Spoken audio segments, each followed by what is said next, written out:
So, I don't usually cover recent releases on this channel, but when considering the recurring themes and subject matter I've covered in the past, I think The Black Phone perfectly fits into my horror movie review repertoire, shall we say. Based on the short story by Joe Hill, The Black Phone tells the story of a mysterious child abductor called the Grabber, who one day kidnaps a boy called Finney and traps him in a soundproof basement. However, soon after, a disconnected phone on the wall begins to ring, allowing Finney to communicate with previous victims who assist him in his efforts to escape, all while his sister Gwen has vague recurring dreams about the various abductions, hoping it will lead her to her brother's whereabouts before it's too late. Now, if you've ever seen any of my videos on Scott Derrickson films like Sinister or The Exorcism of Emily Rose, you'll know I have an unfortunate love-hate relationship with his work. I think he's a fantastic director with this very unique procedural style that fuses traditional crime drama with supernatural horror.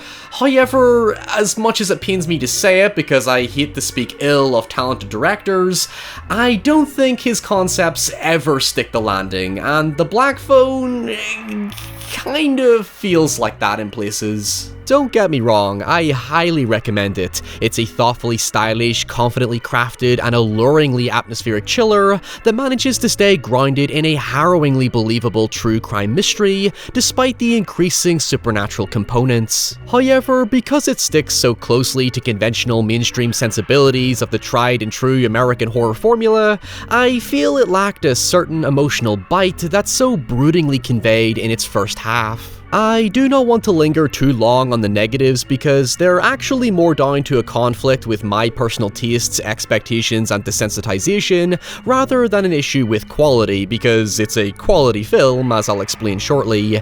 It's just that I think it's missing an element of shock or surprise to add lasting gravity to its fairly tough subject matter. Basically, the movie starts with quite a stark and intense tone that taps into some transgressive themes about stranger danger, childhood violence, and domestic abuse, but then proceeds to soften that provocativeness as we get closer to the climax, thus diminishing the impact of what I feel should make it scary. Now, I will come back to this later because I want to avoid major spoilers for now, but do take some discretion as I will be touching on details that will potentially spoil aspects of what to expect, so you've been warned. Also, remember, this is just my opinion on a first-time viewing, so I'm super looking forward to seeing what you folks think about the film in the comments below.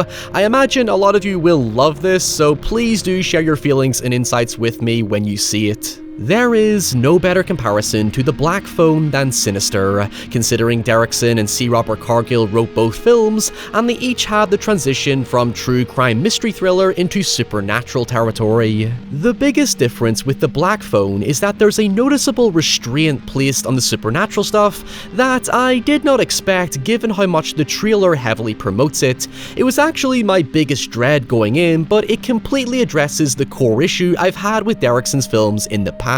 Instead of corny, spooky dead children jump scares, their appearance is more of a melancholic presence that suggests their souls are trapped in some lost purgatory similar to Sinister, accentuating the tragedy of unsolved and unjust missing child cases. In fact, interestingly, Finney cannot actually see them, further perpetuating that sentiment of loss and forgottenness as their bodies have never been found, and it's profoundly more saddening when you consider Finney knew some of these kids. There is a tangible sadness that manifests from them speaking with Finney, who starts to slowly spiral into hopelessness as his efforts to escape are met with constant obstacles that toy with your expectations of just how futile and nihilistic the film might be.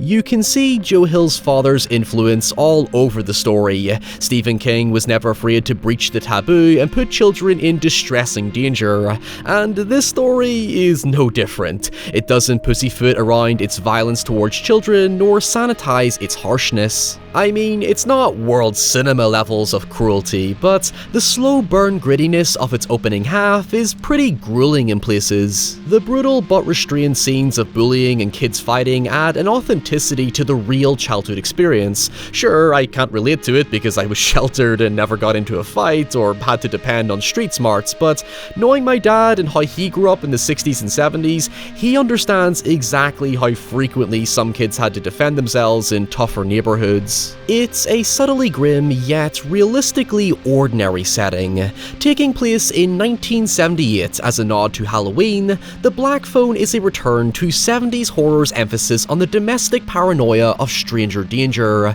with a particular focus on the missing child milk carton phenomenon that emerged in the late 70s, early 80s. It's very much trying to capitalize on the true crime popularity that's emerged over the last few years, with The Grabber essentially taking on a mild embodiment of child killers like John Wayne Gacy and Dean Corll, who were active during the 70s. I won't talk about The Grabber until last because that's basically the big spoiler, but what I will say is that, in line with these real deranged, depraved serial killers, if you're here looking for answers or a motive, you're not going to get it. It's just the mere presence of The Grabber that keeps you and the children looking over their shoulder. You see glimpses of him driving around town so casually that, like the Shape in Halloween, you have that sinister concept of the perpetrator being just another ordinary guy in suburbia. It's the danger that lives next door, the shadow that never goes away,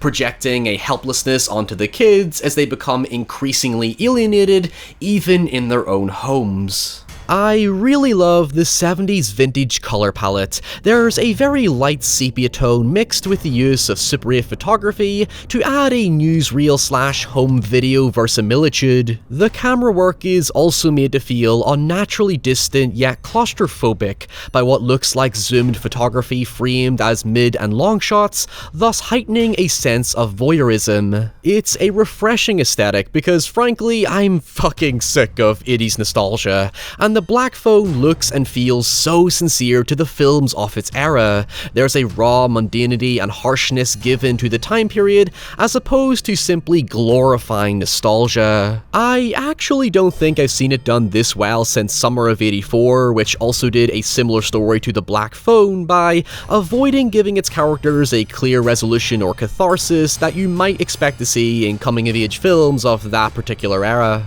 Now, I can't say anything more without going into spoilers, so if you bail now, please do come back when you see the film and share your thoughts on The Grabber and its conclusion, and for everyone else, brace yourself.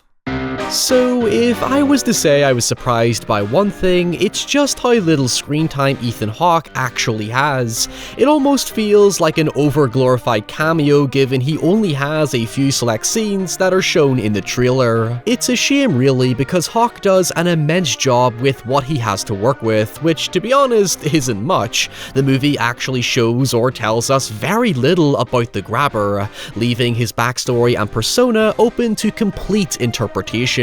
For the most part, I really do love this angle because Hawke plays him as a sort of split personality where one minute he's like a scared, innocent child, and the next, he puts on this brooding, deep voice as if he were the fucking devil. This is on top of the constantly changing mask where he removes or changes certain pieces depending on his mood, although I'll admit I need to see the film again to digest the significance of it, but the point is, he's basically just a creepy child killer and nothing more. This face? If I were to give you my theory on the Grabber, I see him as coming from an abusive household much like Finney, as he sits in the kitchen most of the film with a belt to beat Finney if he tries to escape, mirroring Finney's own violent alcoholic father. In fact, we learn that the Grabber can actually hear the phone as well, suggesting the basement to be where he himself was possibly once a victim to his abusive father, who he saw as the devil, thus partially explaining both the mask and his own connection to the phone. Again, the whole thing is left ambiguous. The kids tell Finney that the Grabber even ignores the phone calls, further implying it to be symbolic of some sense of guilt or torment as he mimics his father's violence, possibly unwillingly. There's even a scene where Finney asks why the Grabber is watching him sleep, and the Grabber's response is this chilling, simple line of, "I just wanted to look at you," which of course gave me strong pedophilic groomer vibes, but again,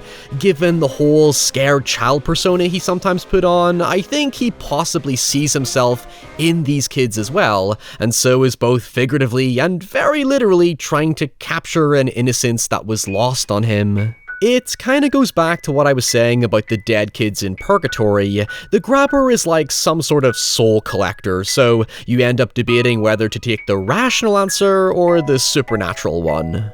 However, if I was to nitpick for just a second, I do wish that the film was a bit more psychological just to see how further creepy Ethan Hawke could make the character, but keeping him an enigma works in its own right, so it's not a problem regardless. He essentially becomes the pure human manifestation of what we think of when we think stranger danger. He's the devil hiding amongst us, in a place where children are already victims to bullying and abuse.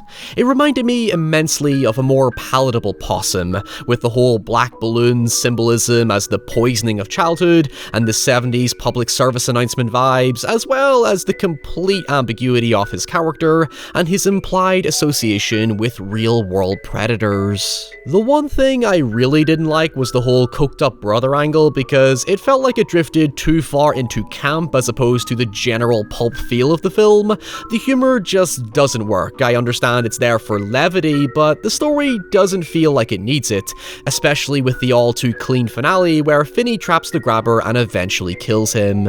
The last two things I want to touch on are Finney's sister and father. The sister feels underdeveloped, and it doesn't really play out in a meaningful way. It simply establishes that she has dreams about the abductions, eventually discovering where the bodies are buried, but it all comes as a deus ex machina where I tolerated it just because of the connection to her father. He's interesting because he's set up as the typical Stephen King-esque abusive alcoholic father who takes an especially harsh dislike towards his daughter's claims of being clairvoyant. This eventually has a payoff by showing that his violence and alcoholism is a result of a severe grief over the suicide of his wife, who shared the same ability as his daughter, whom he doesn't want to fall down the same path, while also seeing her as a painful reminder of his loss. I'm not justifying his actions, he's a real piece of shit, but I appreciate how it tries to contextualize his behavior with some genuine dimension. The only other thing I have to add is that Last Night in Soho had the same mother and daughter setup, so there's that.